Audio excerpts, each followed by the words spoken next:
But you got to understand, like anything in America, anything and everything is for sale.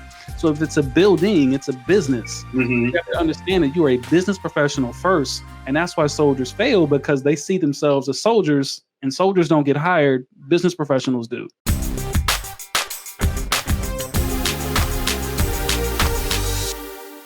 What's going on, guys? Welcome to another edition of Dads on Purpose, the podcast. I'm your host, Josh Ashford, and as always, got the big homie KB. How you doing, man? What's up, baby? It's always good to be on the podcast, Dads on Purpose. As always, what's up, everybody? Welcome to Dads on Purpose podcast. I love it. Yo, man, everybody out there in podcast land, that's like the fourth time we tried to do that today. We usually don't got to do it that many times, but it's one of those days, man. And yeah, that's just what we at. Yo, we got certified game changer, Eric Thomas and Associates, the Soldiers coach, Ritchie Thomas. Ritchie, don't call me Rich T. Thomas, whatever. I love it, man. If y'all don't know, the T is silent. So it's how you doing, bro? I'm great, man. I'm great. I appreciate y'all having me on the show today. I'm super excited to be here, but I cannot complain. Man, I'm still in awe of these. If y'all listening to this podcast, y'all need to go to YouTube and watch it, because he got some fresh glasses on, man. They're crystal clear, translucent, what I don't know the word, transparent. They look nice. But anyways, appreciate you on the podcast, man. Thank you, sir. Man, this episode, this is gonna be a good episode. I try to tell folks all the time, we don't know exactly what we're gonna talk about until we start talking, because we really don't. And if anybody knows the DISC assessment, if anybody looks at the DISC assessment, Rich is a C, and so he likes to know, okay, what are we going to talk about? Are there going to be questions? What are the questions going to be? I need a plan. And I'm an I, Kevin's an I, and we kind of just like, where we going? It is. Let's go to Mexico. I don't know how we're going to get to Mexico, but let's go to Mexico. And so I was like, bro. Anyway. But no, man, I think it's awesome that both of you guys are here today, because here's what I want to talk about, man. KB, you talk to teen fathers a lot, and then Rich, you talk to people on really helping them transition out of the military life, you being a veteran yourself, into the civilian life. And I think there's a lot of layers that happen there. I really want to go down this path of taking your experiences, like what's the first step of identifying your experiences, whatever they may be, that you had previously, and transitioning to whatever you're trying to do, man. I think about my mom. When COVID, all this stuff started, my mom, she was working 30 years as a customs broker. So something flies in from China, it gets to the airport. She's the one that goes out there, checks it off, says it's good. So she did that for 30 years. And in June, it's either June or July, I don't remember, they laid her off. And I remember having this conversation with her, and she was just like, I'm at peace. Like, I'm happy that I'm not happy that I got laid off, but I'm happy because I wasn't happy there. And so it's like, now I can start this next part of my life. But then that conversation turned into, well, what do I do? She's like, all I've done is customs broker. Like, this is all I've done. Like, how do I transition that into the next part of life? And I'm just like, you weren't just a customs broker. Like, there are skills that you learned in there. So my question to you, KB, like, when you're talking to teenagers and their teenage fathers, like, they've only been in high school, but there's some things that they learned along the way. And for you, Rich, like, they're soldiers. So whatever their job was, like, they've only been soldiers. You know, they may have been in the military 15 years, and that's all they know. So, like, what's the first step in identifying, like, your transferable skills? And either one of you guys can answer that first. KB, you want to go? No, you go first. You the guest. Jeez. That's the first. Kevin ain't never turned down an opportunity to talk. Cool. Hey, that's a part of my growth. We're growing over here. I'll take it. I'm all about growth. I think for me, the first step for any life transition, just all of us, honestly, man, you just got to take accountability and an inventory of not only who you are, but like where you are. It's kind of like getting in the car. Like, you understand your destination is here, point A. Before we even decide where point B is, it's like understanding like where you are first. Like, how do we get out? Like, what's the transition? What's the road? Are we taking the highway? We taking the interstate? We taking the car? airplane, just understanding where you are. So, you know, with your mom or fellas in the military or whatnot, it's kind of like, okay, this is where I am, but is this where I want to be tomorrow, next week, next month, next year? So just understanding like real time, like this is who I am and this is where I am, to me is the first step, that X marks on the map, if you will, for me. I like that, man, because that's so key, because I think the first step is probably the most important step. Like a lot of times people want to start with step number 3, and it's just like, hey, you got some work to do, bro. Like, right. Let's you might not like where you are. Yeah. Right. Yeah. JP, what you got, man? I mean, with transitions, bro, like it's what Rich said, man. It's right where you are. Oftentimes, especially with students, we pushing them to the promised land, but they got hunger, clothes, sleep, you know, patience, love. All of those things need to be impacted. I love what Rich said about taking an inventory. So I know I need change, or I know change needs to happen, but where am I today? And then what do I have to make these things happen?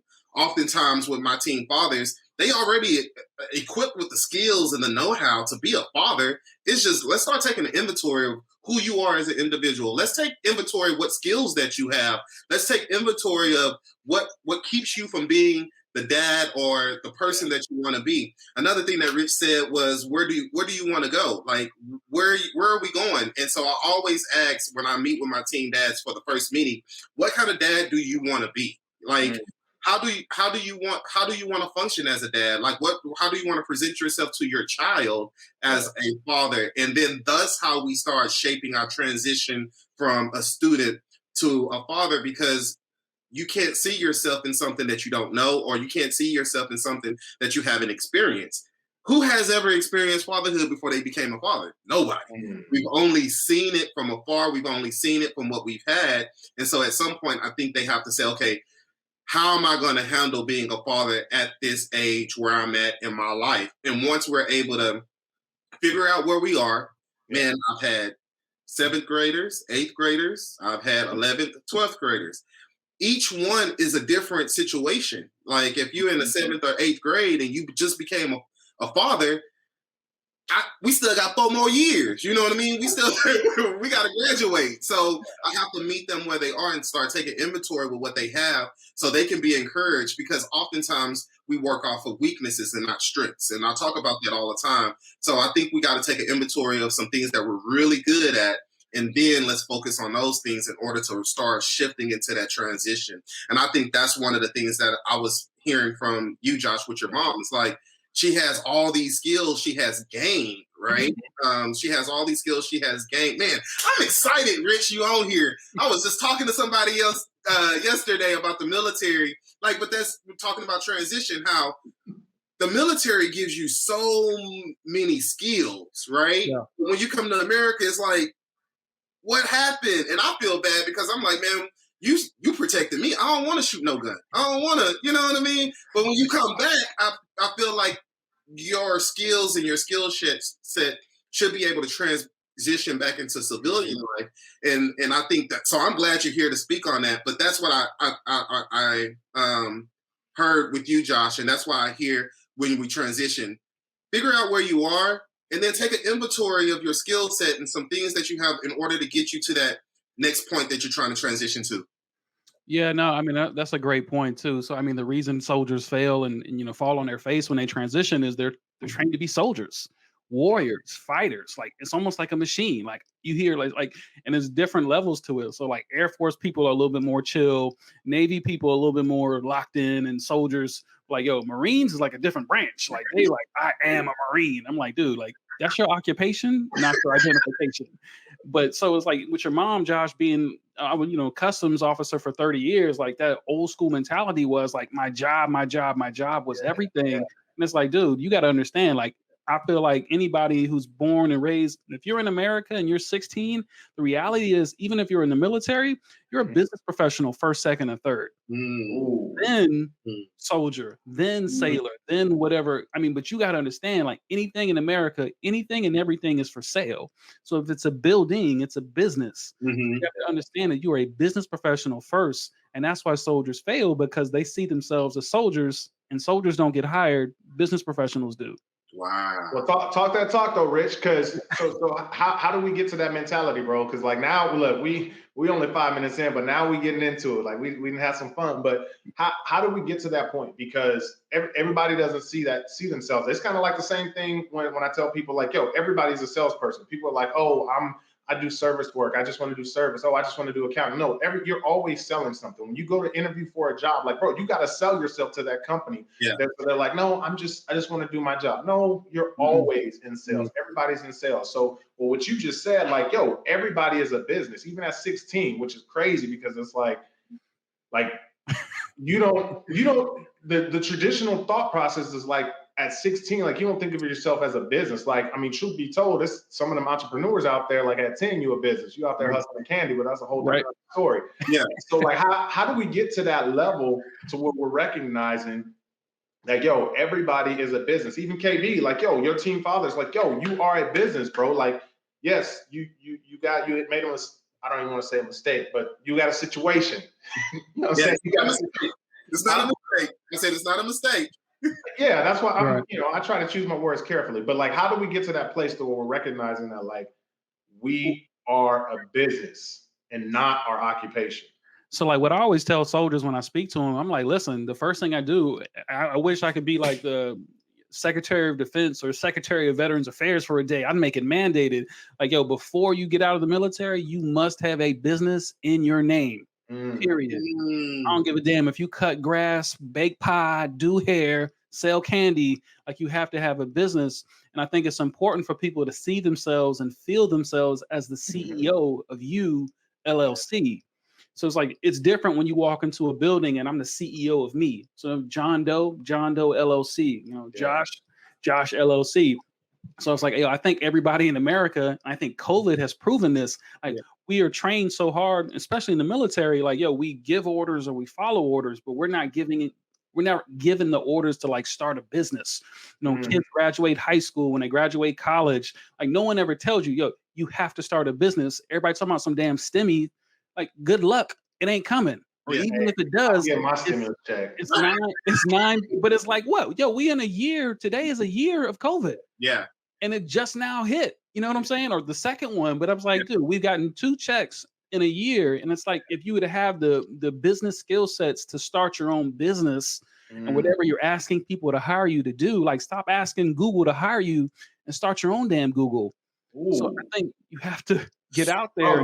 That is like, we can end the podcast right here. But I think that's like, I'm asking you, but I already knew the answer. But because I'm doing the same thing right now. Like, I'm a part of this like high school entrepreneurship class where basically it's like Shark Tank. Like, there's like 3 different groups. They come up with their own solution, their own product, their own everything from scratch. And we literally build it up. We do all of the different like, market analysis, like, is this even a problem that people want? We do market research, then they do prototypes, and then at the end they do a pitch night, which is coming up in like 2 months or something like that. Love it. And they're pitching for real money. And this is my 3rd year doing it, and I tell my teams all the time, I'm like, bro, like real talk, like, I don't give a damn whether you get an A or C in this class. Like, I don't care. But what I want you to understand is that you fully have control of whatever you want to do in life. And so I'm like, look, we're going to approach this real world. And so I'm going to be hard on you on critiquing the things that you're doing, because I want you to understand this is a viable business. And so my team this year, they're coming up with their own clothing line, not their own shoe brand. It's print on demand, which really like, and they're focused on teens. And I'm like, bruh, and like, what? Like, this, I found the print on demand company because that's not a big thing. Like, that's not a huge thing. Like, shoes, print on demand. Yeah. But you can create your own designs, and now you can have people just go here and click on your shoes. And they can have them in like a week. Yeah, I'm gonna need that. I'm gonna need that URL, sir. I'm tired of giving Phil Knight and Ralph Lauren all my money. These dudes are billionaires twice over. Like, I'm so tired of it. And listen, like these kids, like they're in my group. There's only two. We had three. So one kid moved, but like they're starting to understand that they can create their own business. And I got them so pumped and so far ahead of the rest of the class that they were asking the teacher, like, yo, when can we start selling?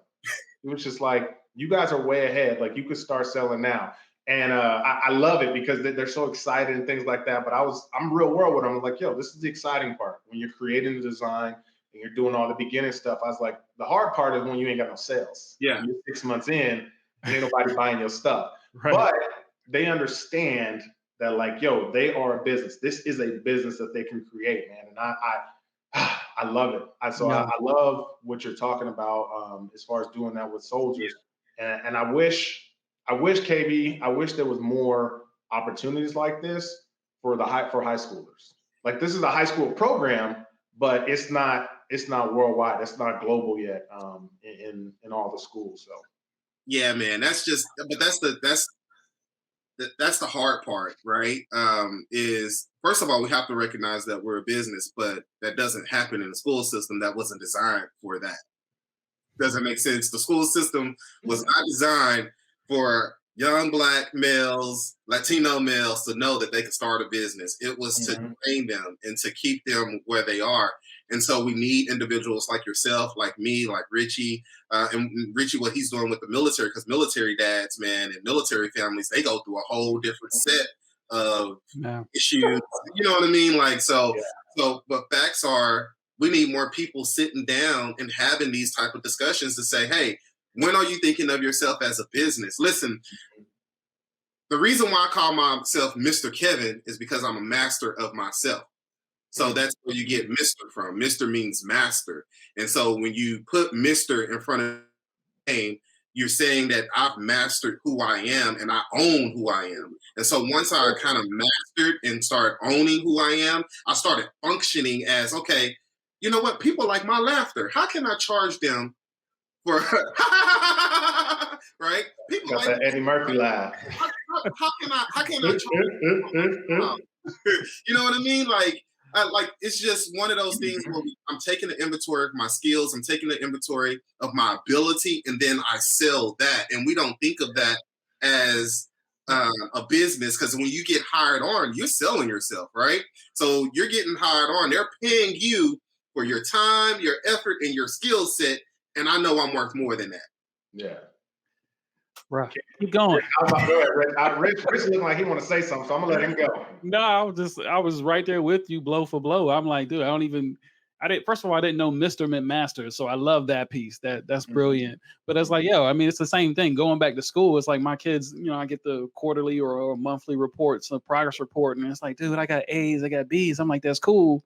What's your business get? What you gonna do with that? Right. And I don't mean like to discourage it, but it's like, dude, I've been there. I got the A's. I made dean's lists in college, and no one gave a damn.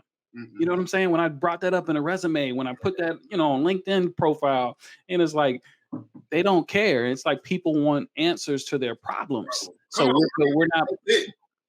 And we're not trained to see that, and going back to kindergarten. So and I think it just gets worse for folks in the military, because it's like, dude, you got two orders, man. You give orders or you follow orders, but there's no orders to start a business or start a company so you can be successful after you transition out. So, but now I think you're dead on. Or solve the problem, right? Because you're not equipped, or you're not given empowerment to solve the problem within your situation. And I think that's what hinders a lot of people who can break out of a company and help. They see problems within their company. Yeah. CEOs, here is a nugget for you. There you go. They see problems in the organization and they try to change the problem, but it's always blocked because I hired you just to do this. And I think that's what happens oftentimes, and you should get frustrated. I think when you know you're ready for transition, you're frustrated. You're mad, you're angry, you're tired of the way things are going. And to me, that's when you should make a change. I know, and that's how I manage my transitions. Yeah. if I'm sitting in there and I'm feeling a certain way about what I'm doing, I know that I could be doing more, or I'm not appreciative, or I am capped at what I can do to create positive change. Yeah. I gotta go, because I know my value and I know what I bring to this organization. So I need to elevate my stock, right? You need to take stock, man. Got to take stock in yourself. But listen, though, I mean, if we're being honest, like we're talking about, the school system's not teaching us how to be our own business, and the military not teaching us how to be business people and things like that. But if we're being honest, like that's not the game. You know what I'm saying? Like that, the game is for business owners to figure out how to scale without them doing it. And you can't scale if you're doing it all the time. So what do? You hire somebody, you pay them $40,000 a year. But as a business person, I know me paying you $40,000 a year is bringing in me $200,000. Mm-hmm. And so I'm not going to, like, I'm going to pay you. The whole game of having a company is pay people just enough so that they don't leave. Yeah. Like you pay them enough to where they're comfortable so that they don't leave. Like that is the whole game as a business person. Like, yeah, you'd be like, oh, there's some people out there doing right by, employees and whoop, whoop, whoop, whoop.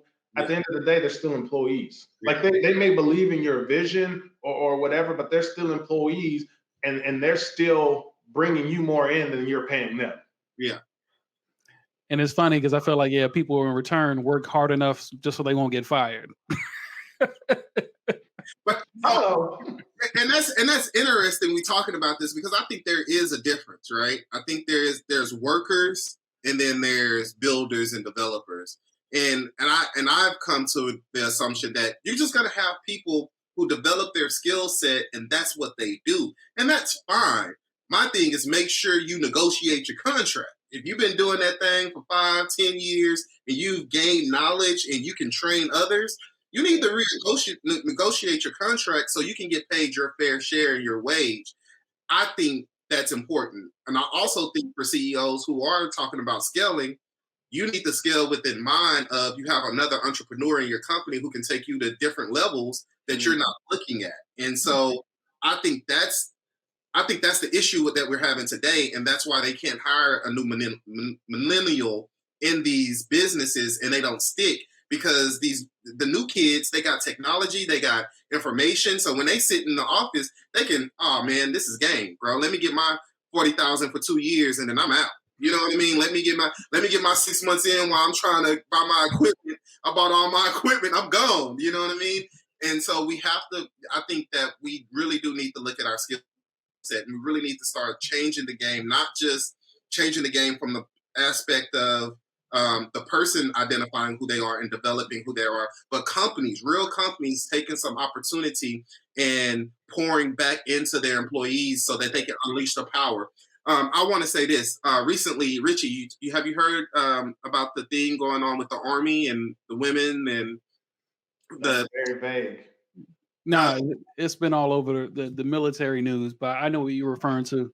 Can you tell me? Because I don't know, and the people don't know either. Yeah, go ahead, Rick. Can you get? Because I caught a little piece of it, but I thought it was really interesting. And when we're talking about transition, because the military didn't start with women in it, and what they were talking about is now that women are a part of the military, what transitions can they make to retain the women in the military, and what have they altered their uniforms so they can stay involved while they're pregnant in the military, so they won't jump out. And how do they extend their service? So instead of getting pregnant and starting a family and leaving the military, they've been creating programs to sustain them and keep them in the program. I think they said that they give them a new rank right when they become pregnant, so when they come back, they're working towards their rank. So if they have to take a leave of absence, they give them the rank to go to college. They send them to college, and when they come back, they're on the next level of their growth in the military. So Richie, can you give any additional? Yeah, I mean, so actually I was going to say, kind of elaborate on that. There's actually 3 big things that have happened in the last 6 months with regards to women. First of all, in Fort Hood, right there in Texas, the young lady was murdered here in the last 2 years, and her case was basically swept under the rug. I mean, she had reported sexual harassment within her unit, and basically they fired everybody who she was saw under. that. Everybody. So that's kind of what kicked up the conversation around September, October timeframe, because it created a massive domino effect in sexual harassment and sexual assault, especially like reporting those crimes. So that's when a lot of that started. And then the second follow-up, what KB was referring to, is making issues and changes to the current, a lot of the standard operating procedures in the military for women who are pregnant, the way they wear their hair, things like that. It was the rules were written by men. Yeah. And so, the ladies came up and, finally, and was like, hey, these are the changes we want to see. I got to give kudos to a lot of the leadership in the military, because they listened. And then they made the changes. And then the third big thing that happened, and this is in the last 48 hours on Fox News. I forget the gentleman's name who has his own show, but he basically said, current President Biden is womanizing or feminizing. I forget the term he used, but he basically said that women are taking over the military and it's causing a downgrade of the military. So there's been tons of kickback on social media about, he basically insulted all the ladies in the military. Yeah. And so those big three things have happened here in the last 6 months. So women have been at the forefront of the issue for the military issues here. And rightfully so, because it's time someone stood up and said something on their behalf. So but that's a little bit of a recap of what's going on.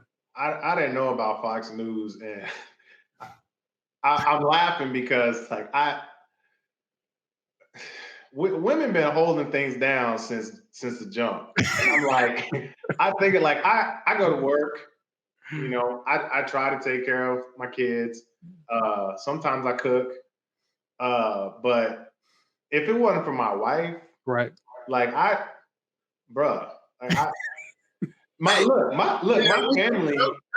family members don't even like text me anymore when they want something.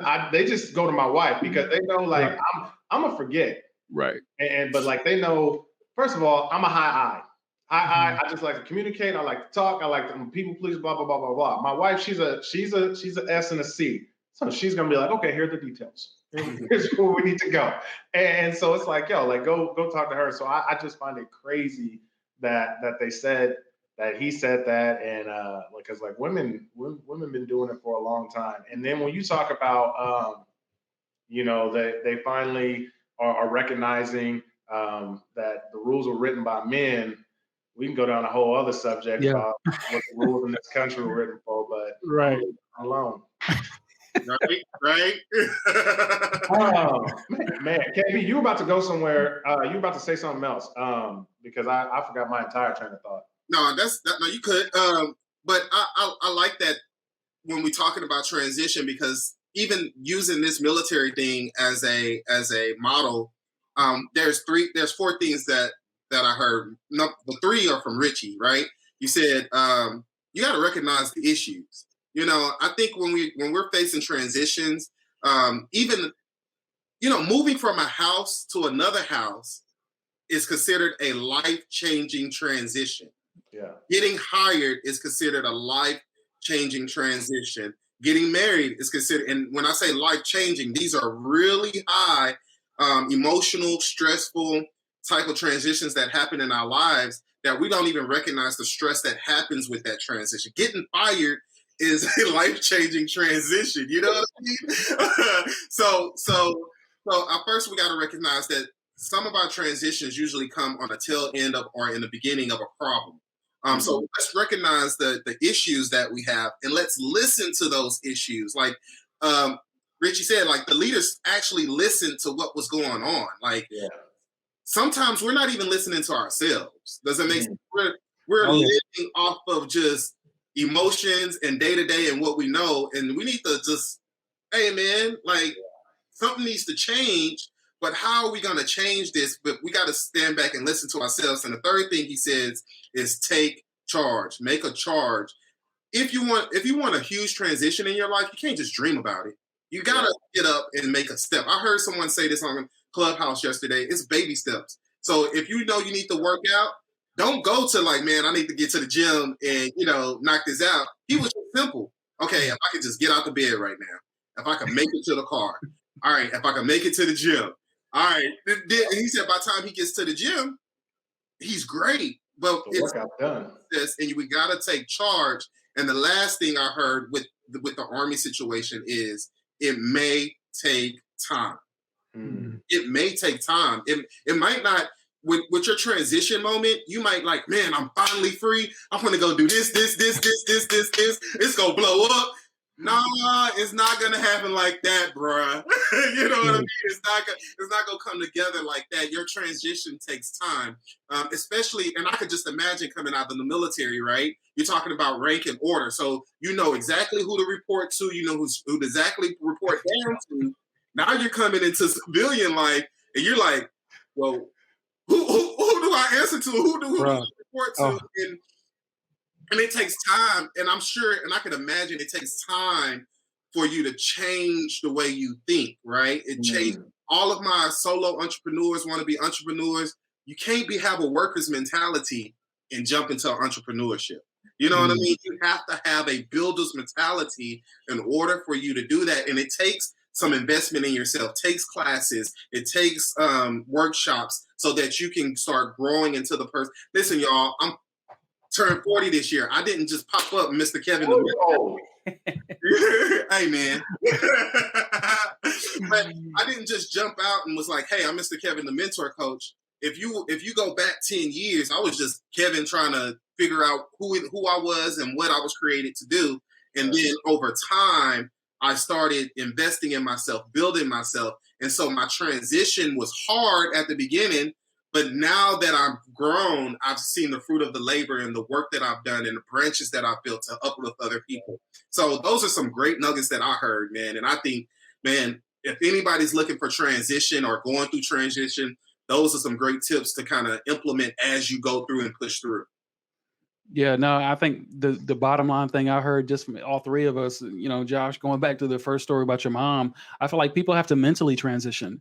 That's the hardest part. It's like you just said about having a worker's mentality versus a builder's mentality. Like you have to mentally transition out from where you are to where you want to go. And I feel like going back to military folks, like we're so stuck in being a soldier. It's like, dude, you have to mentally transition to see yourself and sell yourself and brand yourself to the marketplace as the new version of you, like who you really are. And so to me, that mental transition is so key from what I'm hearing between the three of us here. Hey, Rich, like what is, I'm sorry, bro. No, you good. You good. Hey, Rich, what are some key indicators like that you can give for a military person transitioning, in the middle of transitioning, about the transition? Because I know like anything, I know there's some steps, some resources and some things that they can implement. And I know we've had soldiers on here with us before, and we know we have listeners who are in the military. What are some ways that we could transition out of military into civilian life? Yeah, I mean, I think the first thing, again, take inventory, right? Who you are, where you are, but most importantly, where do you want to go and who do you need to become to even get there? Right. So that whole latitude, longitude, figure out the plan. Like, what is the plan on paper? Right. That's the best way to solve a problem is on paper. I think the second thing is you need to find a coach. Find you a coach, find you a mentor, anybody. Right. If you look at anybody, Tom Brady's won, God, I don't even know how many, is it 6, 7 Super Bowls now? Right. We'll talk about him on this podcast.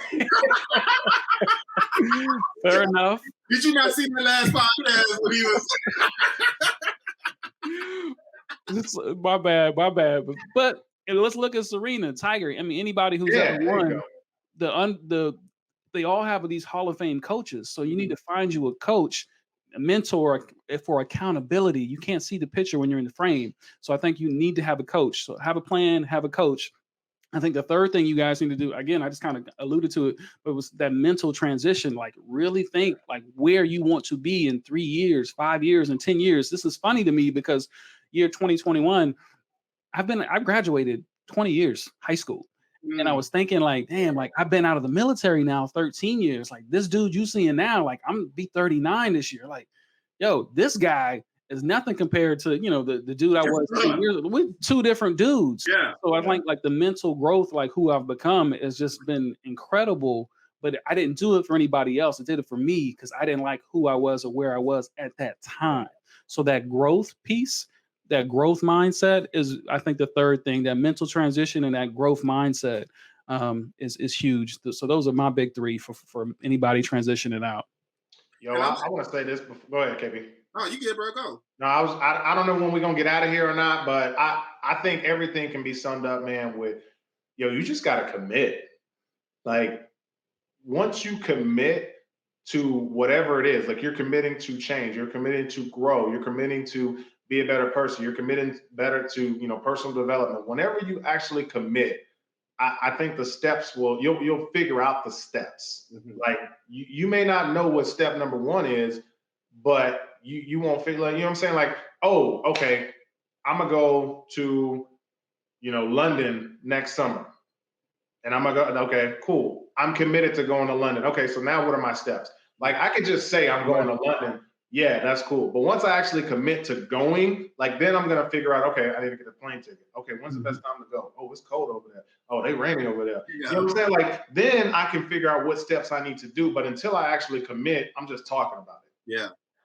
Yeah. What you about to say, man? Man, the next thing is the motivation behind it, right? So one of the things that I've always present to my fathers is you going through this process is the direct representation of your kids. They're looking at you. They're not looking to see if you went and got a job to pay the bills. They're looking at what are you doing to pay the bills? Yeah. Because oftentimes when teen dads become fathers, it's like, man, I need to go get a job. Yeah, but what was it that you really wanted to do, right? What is it that you really wanted to be? Because if you just go get a job and you skip that person that you wanted to become, then you rob that lineage to your kid, because now all the struggle that you could have had to be who you wanted to be, they're going to miss all of those lessons. They're going to miss all of that stuff, right? Yeah. The joy that I have in being an entrepreneur is, guess what? My 12-year-old has seen all 12 years of me developing and growing and building and doing the things that I'm doing now. And regardless of what it looks like, she has had a good life. Does it make sense? Yeah. She's had and it's never about the money for her. It's about time. Every time I walk out that door, she's like, Daddy, where you going? Hey, I got to go get it. I'll be right back. Does it make sense? And she understands the process that it takes for us to grow. So I also want to encourage every father, every military person stepping out of the military, and you're a parent, that you have a heritage you're building. And so if you just jump out just to say, hey, man, I just need to survive, at least jump out and do something that you like to do. Can I say that? Don't go and just get a job just for sake of having a job. At least go somewhere where you can enjoy it, grow your skills, and possibly go somewhere else with those skills that you learned. It was my word was on my tongue. I couldn't get it off. Yeah. But at least go to a job where you can develop and grow and you can enjoy what you do. I remember my mom said, sometimes, son, you're gonna have to do what you don't want to do to get what you want to be. I've never done anything I did not want to do because I didn't want to be that person. One of the things that I did not want to do is be that person that comes home hating my job. So the atmosphere when I walk into my house is, man, I hate my job. I don't want Kendall hearing that. You know what I mean? I don't want her with that expectation of when you grow up, all you have to live for is working at a job that you hate. Yep. That's just it. Hey, that's so funny. Just quick side note. I intentionally keep this here on my desk. So I run that. But I don't do it for me. My son is 6 and he's always in here in my office. He's like, what are you doing? I was like, dude, like I'm working. You see, I'm building my website. I'm building this. I got my books I'm selling. Like, I just bought a rental property. I don't do it for me, but I'm doing it for him. And I love what you say. He never hears me come home and say, oh, I hate my job. Mm-hmm. Yeah. So he sees me building. I have results now. He can see me on my website. He can see me on the TEDx virtual stage. Yeah. So when he sees what's really going on, I'm like, dude, I'm building. So I always ask him every day, like, what are you going to be when you grow up? What are you going to be when you grow up? Who are you going to be? Mm-hmm. So it's just really important. It just really triggered me what you said, that KB. I thought that was pretty funny with your daughter there. Yeah, man. Yeah, man. And you're asking the right questions. I don't think we don't do that with our kids. Who do you want to be? What do you want to be? And then I'm going to add on, invest in that. We talked about this last week. Last show. Huh? Yeah, about the last show. Yeah. The last show we talked about investing in your kid too. So while you're buying that rental property, when you get paid, that's gonna be that $500, $600 you need to pay for baseball, soccer, skater, or anything else, so that your kid can be equipped with everything that they need in order to recognize their greatness. So that's, man, we in this thing, man. This is good. Rich, what resources you got for people out there, man? So yeah, they can go to my website, ritchiethomas.com. Like you said, the T is silent. I don't know if you can put it up there on display, but it's RITCHIE, ritchiethomas.com. I got a plethora of things on there. YouTube show, some ebook. I actually just wrote my first book. Actually came out. Hey, I was like, well, hold on. You wrote your first book before. Yeah. Wait, that's the one you was working on last year? Bruh, I'm a turtle. Bruh, you was working on this a year and a half ago. You said you was done. No, I was, but what I did, so actually, it's kind of a crazy story. So I was actually done in March, 2020. I didn't release it because I found out I got a TEDx. And so I was like, yo, this is dope. Let me launch it on the TEDx. But COVID happened and the world stopped. So they was like, oh, well, TEDx is going to be in May. And then it went to July. And then it went to August. And then my luck, we actually recorded it in September, but mine debuted on Veterans Day. So I was like, oh, damn. And the people at TED don't talk to you. So when it hit, they was just like, oh, your site's live. I was like, shit, get this book out there. So yeah, no, I mean, yeah, I launched it on Veterans Day officially of 2020, even though it had been done for like 9 months. So yeah, I love that you hold me accountable, sir. Love that. Can you give us the title of the book and the basis? Yeah, so again, the book's called The Mediocre Miracle. Let's see if the camera can pick that up there. But basically it's a mental map, if you will, a mindset map, mental shift. Again, my 4 key points, like who are you, where are you, but more importantly, like where do you want to go, but who do you need to become to get there? And I just really just kind of took complete inventory of my life in all areas. That's the other big thing. I feel like people focus so much on the job. Like, yo, you're divorced, you lost custody of the kids. Like you make 100,000, but you spend 100,001.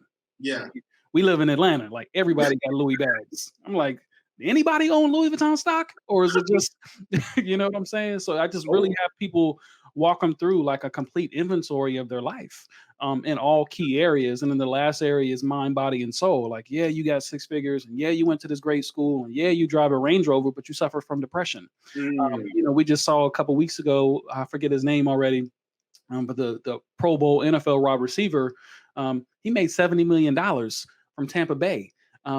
They haven't confirmed it, but it's likely he died of suicide. Junior Seau, Anthony Bourdain had the greatest job in the history of the world. I mean, this man got paid to travel and drink beer, and he took his own life in a 5-star resort in France.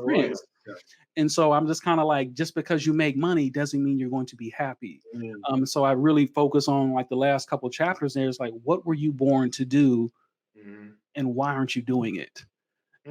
And so that's the mediocre miracle. Just kind of feels like a lot of people, we live a mediocre life, even though we're living, breathing miracles. Yeah. So it's kind of like this ultimate oxymoron. It's kind of like jumbo shrimp. Yeah. Right. So, but no, it took me 38 years to write that book, man. Golly. Final words though. Rich, what would you say to somebody that's having a problem with transitioning? Like just figuring it out. Like, what would you say to somebody that is just struggling with it? I think I would tell them, I know. Where do you honestly see yourself in 2 or 3 years? And then it's like, and I really want you, don't chase the finances. I want you to chase the fulfillment. The answer, a lot of times in America, like, yo, we live from the outside in. We influenced by everything on social media, influenced by everything we see outside, but like, what's going on in here? So I wish, in Black Panther, what's a girl, Zuri, with the face? Yeah. I was like, yo, I wish I could like take one of those little wrist wraps and do the 3D joint, but like of you. Yeah. In 3 years, in 5 years, like, let's see who this person really is. And because sometimes we don't have a permission to be that person. So I want you to like have a deep dive conversation, like who you need to be or want to be from the inside, and not chase a check, because money will not make you happy. That's my last for those transitioning out. Words. KB. Oh, so you just gonna sip your coffee? You just put your pinky up. You done? Ritchie said it all, brother. I love it. But you know what he did say? He did not say. Go to tlcbrand.com, man. You see me, you see Kev, you see Rich. We got the swag on. Fatherhood over everything, guys. Man, if you are a father, this brand is for fathers, by fathers. If you love your children, if you want to rock the gear, man, tlcbrand.com. Enter the code DADLIFE. You get 20% off your order. DADLIFE, DADLIFE. I went to school. Y'all take care. Y'all be great. Go to RichieThomas.com. Until next week, y'all. We'll see you then. Take care.